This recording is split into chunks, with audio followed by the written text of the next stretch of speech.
Adrien Quatennens, pourquoi la France insoumise boycotte-t-elle cette marche? Je pense que la période que nous vivons est une période qui appelle le sang-froid et la raison. Évidemment, la France insoumise s'est associée à l'ensemble des hommages qui ont été rendus à Éric Masson et Stéphanie Monfermé, ces deux policiers qui ont été lâchement assassinés ces dernières semaines. Ces hommages, nous y avons participé dans les commissariats, dans les cérémonies officielles. Mais il ne faut pas qu'on se trompe sur la manifestation qui aura lieu tout à l'heure, d'ailleurs devant l'Assemblée nationale, ce qui a une portée aussi assez forte du point de vue du message envoyé. C'est une manifestation qui n'est pas une marche d'hommage.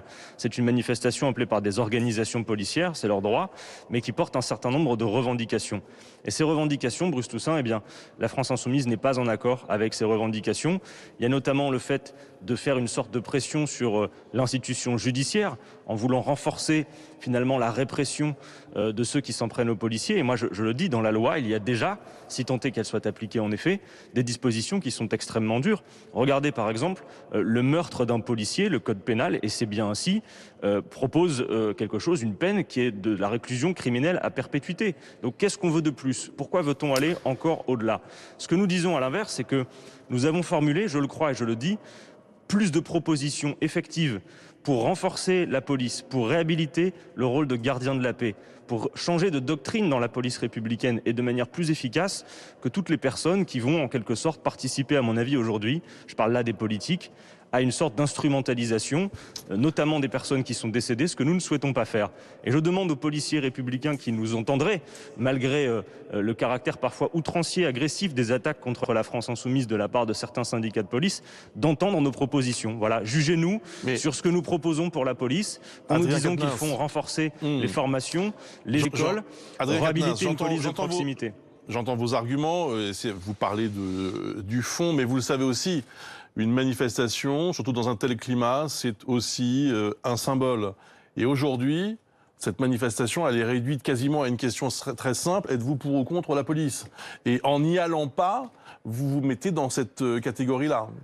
Non, Bruce Toussaint, je ne partage pas votre avis, sauf à considérer, et c'est souvent malheureusement le cas dans le débat public, j'en conviens avec vous, c'est-à-dire qu'en fait c'est noir ou blanc et on supprime toute la palette de nuances qu'il peut y avoir au milieu. Moi je le dis, Bruce Toussaint, j'aime la police républicaine et c'est parce que j'aime la police républicaine que je veux la réhabiliter en lui redonnant des moyens.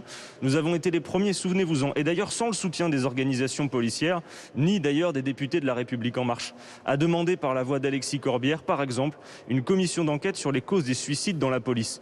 Car il ne vous aura pas échappé que l'année dernière, Bruce Toussaint, il y a 4 fois plus de policiers qui sont morts suicidés que morts dans des opérations. Donc si vous voulez, le climat de surenchère sécuritaire n'apporte rien. Et tout le monde sait que pour la sûreté, la réponse n'est pas dans le tout sécuritaire. Bien sûr, il faut des moyens pour réprimer à juste proportion.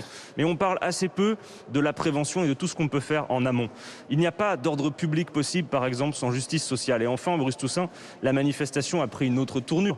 Dès l'instant où le ministre de l'Intérieur, ce qui est inédit, participera lui-même à une manifestation devant l'Assemblée nationale, alors que des organisations qui appellent à cette manifestation ont dit si M. Darmanin vient, c'était le cas d'un de vos invités d'Alliance Police hier soir, si M. Darmanin vient, ça sera contre son garde des Sceaux.